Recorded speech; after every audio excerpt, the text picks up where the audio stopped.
Well, you might be wondering, well, what is the Bringing Back the Natives Garden Tour anyway? It is more than just a tour. The tour was developed using principles from this report. And the report was developed by the Household Hazardous Waste Management Program in King County, Seattle, about 30 years ago. The hazardous waste program wanted to reduce the amount of money they were spending disposing of household hazardous waste. So they could have done what every agency was doing at the time, and many still do. They could have developed a brochure or a poster and just informed people that they should purchase and then have to dispose of less household hazardous waste. What they did instead was hire environmental educators who looked at about 100 studies to try and see what did cause people to change their behavior. And they developed that very nice report that I just referred to, and they had a number of tenets in that report. And I have used these tenets in the programs that I have developed for the last 30 years. So among them are just providing information has a limited effect on behavior. And we know this is true because if it wasn't, none of us would ever speed or drink and drive or yell at our children. Also, there is no clear relationship between providing information and changing behavior. Kind of the same thing there, got in there twice. So, and we as people who want people to do something different must address their barriers. So you have to find out from your audience, why don't they do what you want them to do? Is it because they're used to a lawn, they know how to manage it, they don't know how to manage a native garden or where to get the plants or how to do the design? So people will listen first to their friends or relatives or others they see as credible. And that first is kind of code, they say, for as opposed to a government agency. So before people would, sort of hop to it if they get something in the mail from their water district, they're going to be talking to their friends and family and taking their cues from them. Also, change agents and role models are important, which is one of the key things with the Bringing Back the Natives Garden Tour is that on the day of the tour, all of the hosts whose gardens are open are standing there from 10 to 5 all day long, just average Joes like me and you, talking about how they were able to transform their gardens. So the tour is a free, self-guided tour. People drive themselves around to the gardens that they want to see. It's held on the first Sunday in May in Alameda and Contra Costa counties. I hold also a series of spring and fall events, native plant sale extravaganzas, and workshops and select tours, and I'll talk more about those as I go through the presentation.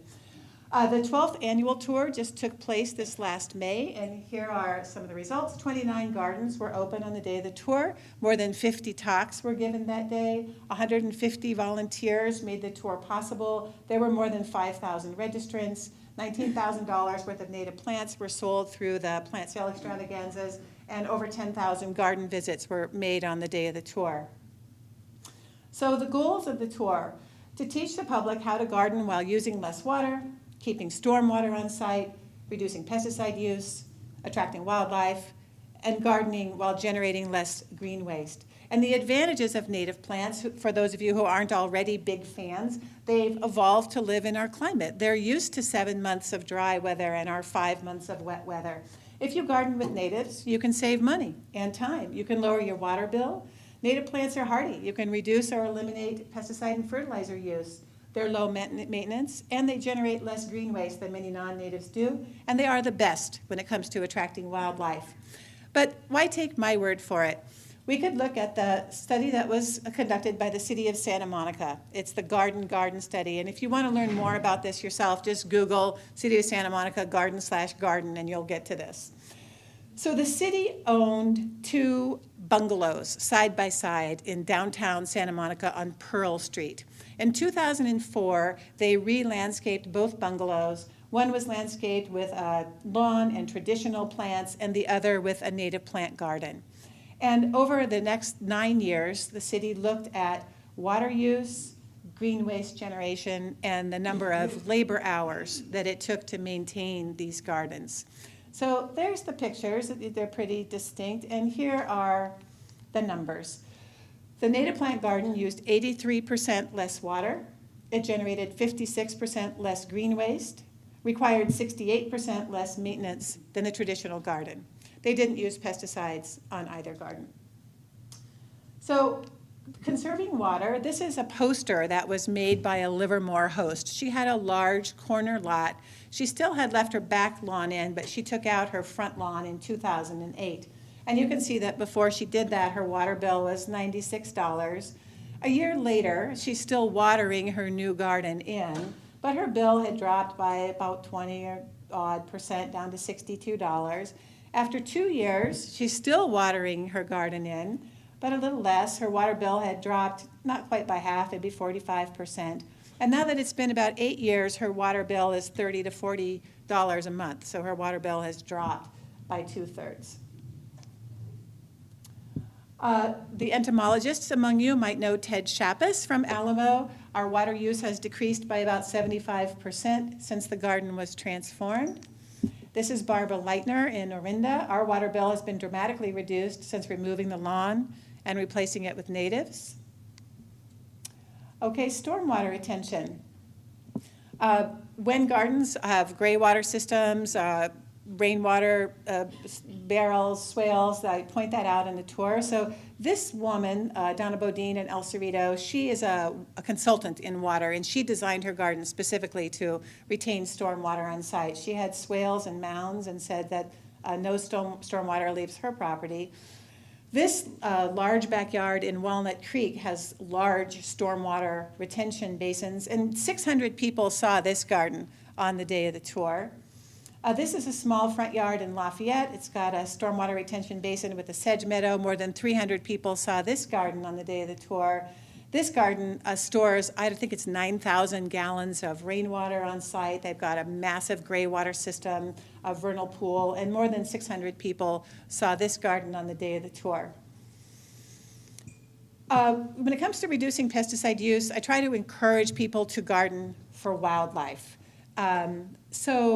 And every garden description on the website and in the garden guide, every garden is described, and these are quotes from some of the gardens. So no synthetic pesticides are used in this or any tour garden.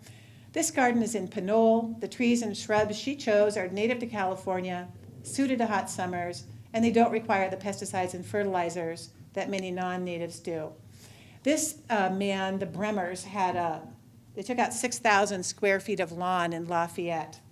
And their quote was, in addition to losing their lawn, Richard and Sandy also lost the pest control and lawn care companies with their pesticides, fertilizers, and associated costs. This woman was a terrific insect gardener. She was just really passionate and very knowledgeable about gardening for insects. Franny is knowledgeable and passionate about the beneficial insects that visit the garden. Go ahead, ask how you can attract them too. And this woman, her next door neighbor, had his garden on the tour, and when she transformed her garden and offered it to me, she said she was inspired by her neighbor's native plant garden, and she was intent on not using pesticides. She had 5 children.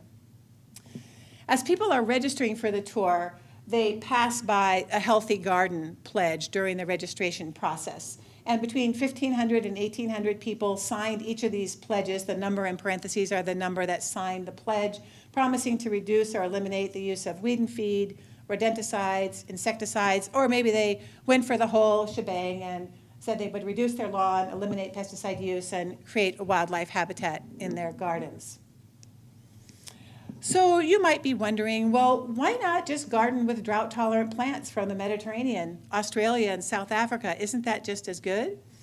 Well, no, because plants from Australia, the Mediterranean, and South Africa provide great habitat for wildlife from Australia, the Mediterranean, and South Africa. But our wildlife have been used for thousands of years to finding a certain something that would be available to them at a specific time of year, whether it's pollen or nectar or nesting material, insects to eat. And we, as gardeners, have the opportunity to take the land that we control and provide a little bit of that back to the birds and bees and butterflies that need it. Dr. Franke, the bee researcher from UC Berkeley, the native bee researcher, has found that native bees prefer native plants 3-to-1. And isn't this the cutest bee you've ever seen? So there are 2 things that I've read that really just converted me to not only garden with native plants, but gardening with local native plants. And one is Noah's Garden, which is written by Sarah Stein. If you're interested, you can buy it for 1 cent from Amazon, plus shipping and handling. It's easy to read. She was a good writer. It's amusing. And she makes a great case for why we should be gardening with local native plants. The other is the Chickadees Guide to Gardening. In Your Garden, Choose Plants That Help the Environment by Douglas Tallamy. So my hope is to encourage gardeners to think of their gardens as potential habitat for native bees, birds, and butterflies. Every garden description, which is on the website and in the garden guide, contains a gardening for wildlife section. Some of the homeowners have garden bird lists. I put those up, insect lists, mammals, reptiles, if they're really into it. There are numerous talks on gardening for wildlife given on the day of the tour. Some time ago, I realized that people would come on the tour and they were inspired and they wanted to move ahead, and then they would go home and look at their lawn and they just kind of stuck about how to forge, forward. So I began holding sheet mulching workshops 4 years ago, and I'll talk about these in a moment. How to install drip irrigation workshops 2 years ago. How to design a native plant garden for color and interest throughout the year is a very popular workshop. Judy Adler runs a sustainable gardening workshop. She's got a garden in Walnut Creek where she stores 11,000 gallons of rainwater. She collects seeds. She has a pond, a lot of native plants, 35 kinds of fruit trees. She's the place that we want to be when the apocalypse comes.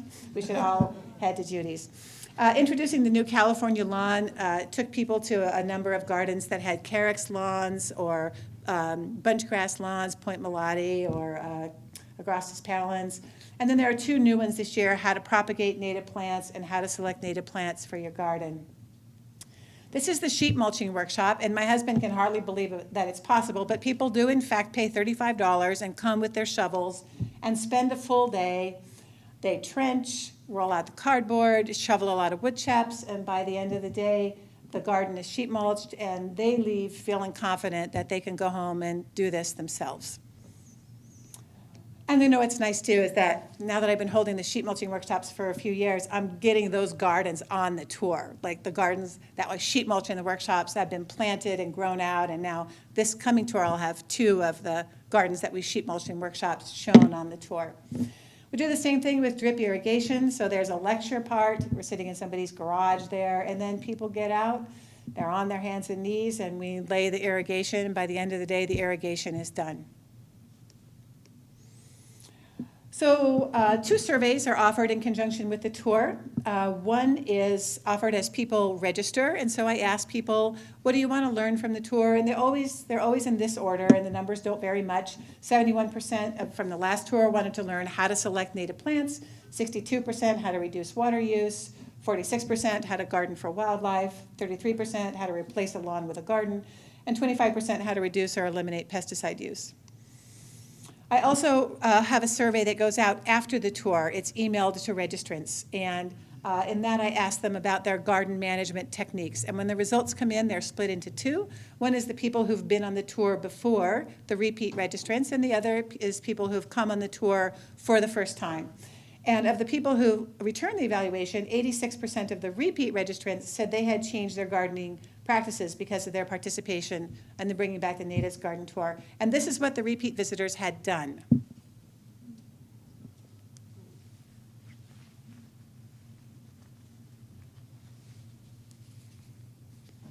Okay, reached the end, ready for me to go on? Okay, good. This is what the repeat visitors planned to do.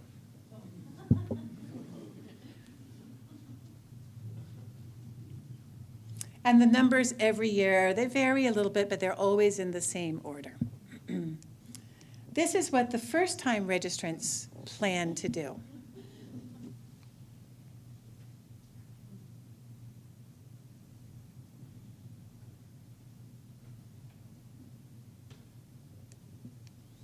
Some quotes from evaluations. We've changed our gardening practices since attending our first tour a few years ago. Every time we're inspired to do more. Love this tour. Took out my front lawn and planted native drought-tolerant plants as a result of the tour. It opened a new world. It's inspiring and motivating.